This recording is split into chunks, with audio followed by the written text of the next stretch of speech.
नमस्कार दोस्तों, Punjab Kesari Navodaya times stream में आप सभी का स्वागत है। तुर्की तुर्की का भूकंप हमें भी हिला गया। हम भारत में बैठे हुए हैं, दिल्ली में मौजूद हैं।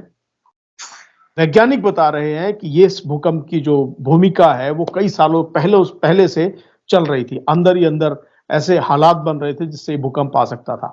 कहा यह जाता है कि दिल्ली मुंबई जैसे, खासतौर से दिल्ली के लिए कहा जाता है कि दिल्ली में जितनी आबादी है, यहां भी कभी भी भूकंप जैसा खतरा हम खुद मोल ले रहे हैं।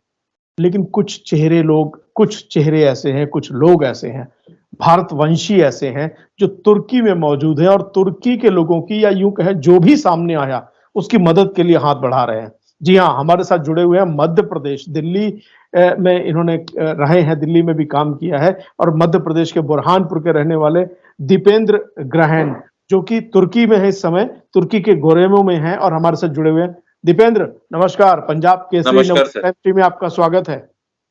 Thank you sir, thank you.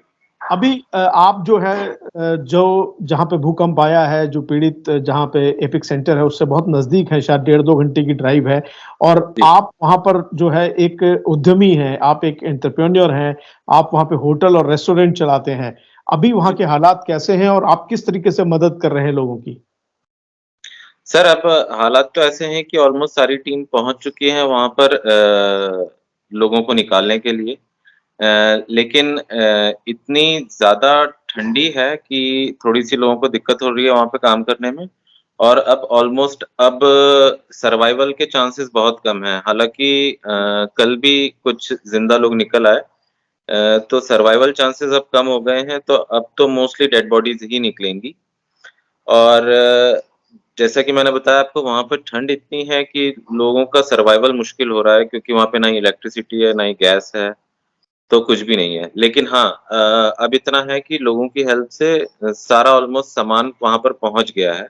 तो कल हमारी गाड़ी भी हताए गई थी नेसेसरी आइटम्स लेके। कुछ ब्रेकफ़ास्ट आइटम, कुछ कपड़े थे, कुछ डिटर्जेंट हो गए, टिश्यूज़ वग़ैरह हो गए, बच्चों के पैड्स हो गए। तो ये सब हमने कल हताए भेजा है अपनी गाड़ी से। तो लो वहाँ पर जब हम गए तो वहाँ पे देखा सामान की अब कमी नहीं रही है, अब काफ़ी सामान वहाँ पे अवेलेबल हो गया है लोगों के लिए। तो गवर्नमेंट ने वहाँ पे इस तरह की शॉप्स बना दी हैं जहाँ पर लोग जाकर जो भी ज़रूरत का सामान है ले सकते हैं, फ्री ऑफ क्या कॉस्ट। वो खरीद रहे हैं या उनको फ्री गिफ्ट नहीं, दिया नहीं, जा रहा it's all free, it's all free, है? ओके, इट्स जी ऑल जी डोनेशन। तो जी। लाइक मेरी मेरी तरह कई लोगों ने इस तरह से सामान पहुँचाया है वहाँ भारत पर। भारत ने भी राहत सामग्री बहुत बड़े तादाद में भेजी है, और भारत के बिल्कुल। एनडीआरएफ के लोग और बहुत सारे अन्य दल वहां पर राहत कार्य कर रहे हैं। क्या आपकी ऐसे राहत कर्मियों से भी मुलाकात हुई जो जो पीड़ितों को वहां राहत पहुंचा रहे हैं? मेरी वहाँ पर एक सज्जन हैं अपने इंडिया से, उनसे बात हुई है और अपनी इंडियन एम्बेसी में बात हुई थी। तो जिस तरह से काम चल रहा है, काम तो बहुत तेज़ी से अब आगे बढ़ रहा है। और अपनी जो टीम है इंडिया की, they are really doing a good job over there. और जो मेडिकल टीम स्पेशली है, उनने बहुत अच्छा सेटअप करा हुआ है वहाँ पर, मेडिकल फैसिलिटीज़ के लिए। तो और वो लोग अब आगे छोटे-छोटे सेटअप कर रहे हैं आगे गाँव तक, कि सबको मेडिकल केयर मिल जाए। तो टर्किश गवर्नमेंट की हेल्प से वो लोग साथ में बहुत अच्छा काम कर रहे हैं वहाँ पे। तो अब एज़ वॉलंटियर अब वहाँ पे इतना जॉब नहीं बचा है, क्योंकि बड़े-बड़े ऑर्गनाइज़ेशन, गवर्नमेंट, मिलिट्री, आर्मी सारे के सारे वहाँ पर लगे हुए हैं। तो they are doing really good job.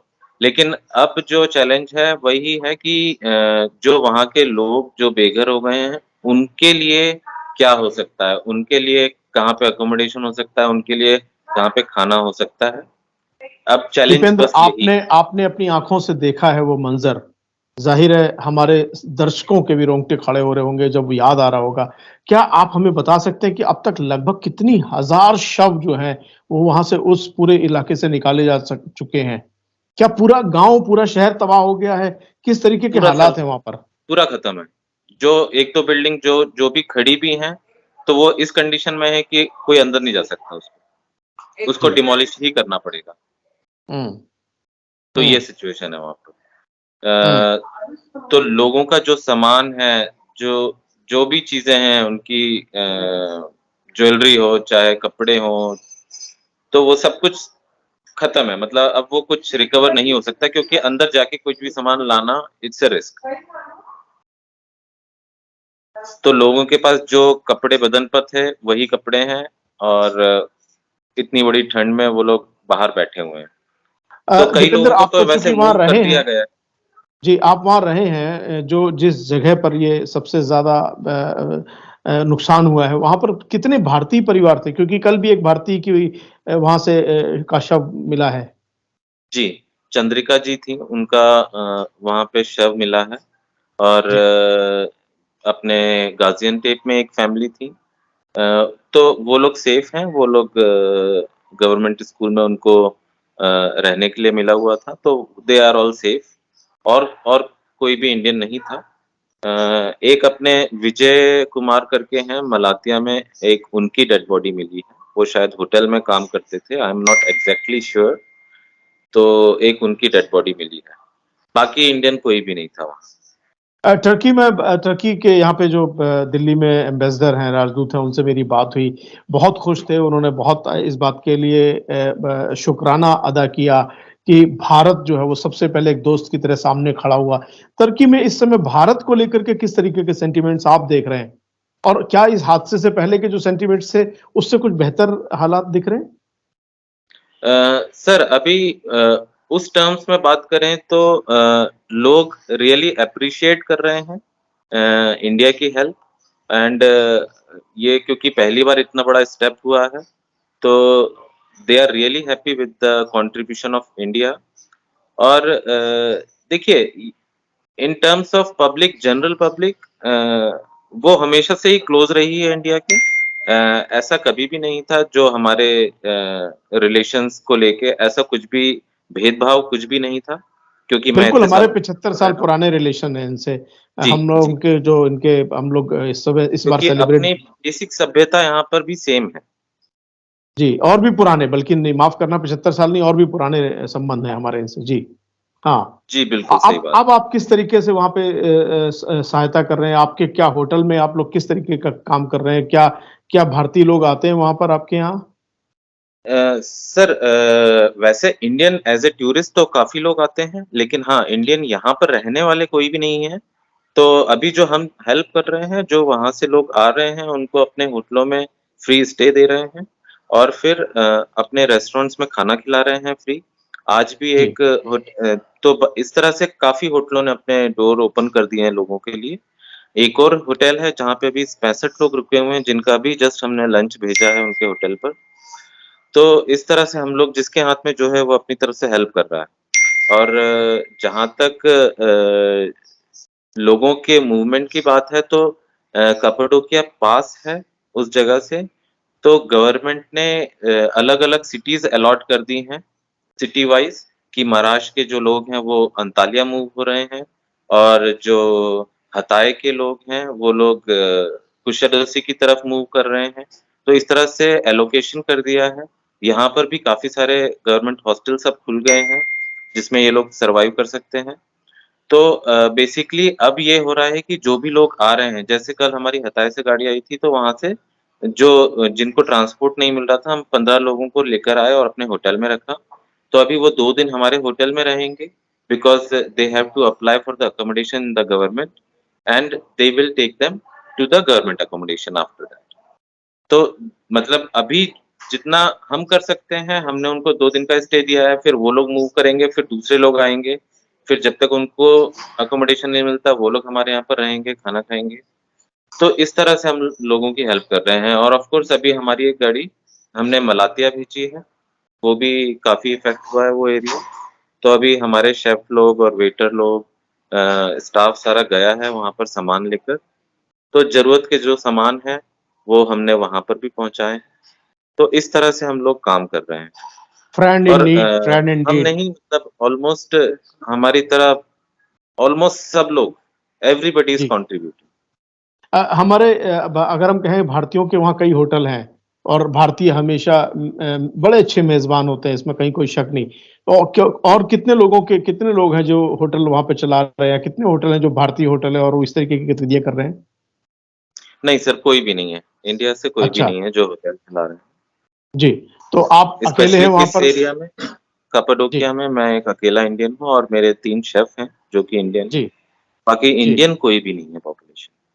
कपाडोकिया में आप अकेले हैं और बाकी टर्की जी। में लेकिन कई होटल और कई अलग-अलग ग्रुप हैं जो भारतीय संभालते हैं, चलाते टर्की हैं। में जैसे इस्तांबुल में, अंकारा में, बड़ी सिटीज़ में कई इंडियंस हैं। जी, हाँ, होटल लाइन में कोई भी नहीं है। जी। सबके अपने-अपने अलग-अलग बिज़नेसेस हैं। तो अभी अगर मैं आपसे कहूँ कि आप इंडियन कम्युनिटी या वर्ल्ड कम्युनिटी से अगर एक अपील करना चाहें तुर्की के लिए, तो आपकी क्या हुँ, अपील हुँ। होगी? आप क्या कहेंगे? सर, अब इस टाइम पे तो मैं यही कह सकता हूँ कि I think Turkey will need financial support with all the countries because now they have to rebuild almost 3 cities again. So जी, जो इनिशियल स्टेज पे हेल्प हुई है that is really appreciable from all the countries और India ने इतना support दिया means I really appreciate और actually में वो अंदर से भावना वहीं से आई कि मोदी जी ने इतना सपोर्ट करा उसके बाद लगा कि हमें भी यहाँ पर रहते हुए कुछ करना ही चाहिए तो इस तरह से हमने करा तो मैं सबसे यही अपील करूंगा कि whatever they can support they should मतलब मॉनेटरी वाइज कुछ बिल्कुल, सामान चलिए हम ये उम्मीद करते हैं कि जल्दी ही जिनके घर नहीं रहे, जो आशियाने उजड़ गए हैं, जो परिवार उजड़ गए हैं, बिछड़ गए हैं अपनों से, वो जी सब कहीं न कहीं एक छत के नीचे आ जाएँ और कुछ जो हाथ छूट गए उनको याद करते हुए, गम में ही सही लेकिन कम से कम एक आशियाना मिल जाए, एक छत मिल जाए और वो आसानी से रह सकें। और लेकिन भारत के लिए ये एक सबक है। एक सबक यूँ है कि हमें बिल्डिंग बाय-लॉज़ का पालन सख्ती से करवाना पड़ेगा, हमें आबादी पर ध्यान देना पड़ेगा क्योंकि कम आबादी होगी, कम रिसोर्सेज़ पे संसाधनों पर दबाव होगा और टर्की का भूकंप हमें एक सबक भी देता है। मुझे लगता है कि हम वर्ल्ड कम्युनिटी से ये अपील कर सकते हैं कि आइए एक दूसरे का के लिए हाथ बढ़ाते हैं। दीपेंद्र आप जो कर रहे हैं आप बहुत अच्छा कर रहे हैं। आप इसी तरह अपना काम समाज के लिए समाज के हित में करते रहें। जय हिंद। जय